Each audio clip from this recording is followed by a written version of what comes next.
അമലും എൻ്റെ വീട്ടിൽ വന്നപ്പോൾ അദ്ദേഹം അമലും കൂടിയിട്ട് ബലൂൺ ഫൈറ്റിംഗ് മത്സരം നടത്തിയ. പിന്നെ നമ്മൾ ഒരു സ്ഥലത്തേക്ക് ഇറങ്ങാൻ വേണ്ടി തീരുമാനിച്ചു.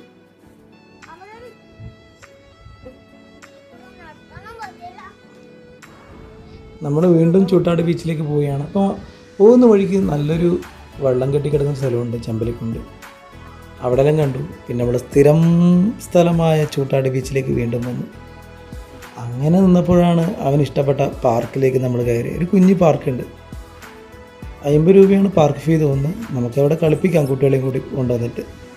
കുഴപ്പമൊന്നുമില്ല, ചില റൈഡ് നല്ല കുട്ടികൾക്ക് ഇഷ്ടപ്പെട്ടതായിരുന്നു. വീണ്ടും നമ്മൾ ബീച്ചിലേക്ക് ഇറങ്ങി. അവിടെ ദിനോസാറിനെ പോലെ ഒരു ഒട്ടകം പോകുന്ന കണ്ടു. പിന്നെ കുറച്ച് ധൈര്യവാനായ അമലു കടലിലേക്ക് ഇറങ്ങിയത് വളരെ അത്ഭുതപ്പെട്ടു. ആദ്യമായിട്ട് അവൻ വെള്ളത്തിലേക്ക് ഇറങ്ങി. ഈ ചൂട് സമയത്ത് കടലിറങ്ങി കളിക്കാൻ നല്ല സുഖമാണ്. ശരിക്കും കരയോടടുപ്പിച്ചുള്ള തിരമാലയിൽ മാത്രം ഇറക്കിയാൽ മതി കേട്ടോ, നല്ല ശക്തിയുണ്ട്. അവനങ്ങനെ ഇവിടെ നിന്ന് ABCD എഴുതി കളിച്ചു. കുട്ടികൾക്ക് നല്ല കേട്ടോ ഇവിടെ ABCD ഒക്കെ എഴുതി കളിക്കുന്നത്, അവർക്ക് പഠിക്കാൻ പറ്റും. ഈ മടൽ അതും വീണ്ടും വായിച്ചു. വീണ്ടും ചെറിയൊരു കെട്ടിടം ഉണ്ടാക്കാൻ ശ്രമിച്ചെങ്കിലും രാത്രി കടലിൻ്റെ ശക്തി കൂടുന്നതുകൊണ്ട് കടലിലേക്ക് ഇറങ്ങിയവരെ കൂട്ടിക്കൊണ്ടുപോകാൻ ലൈഫ് ഗാർഡുകൾ വന്നു.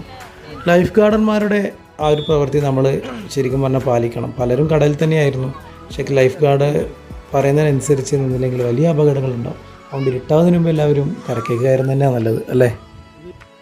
ഈ ചൂട് കാലത്ത് ഏറ്റവും കൂടുതൽ ആസ്വദിക്കാൻ പറ്റുന്ന ഒരു സ്ഥലം തന്നെയാണ് നമ്മുടെ കടൽ.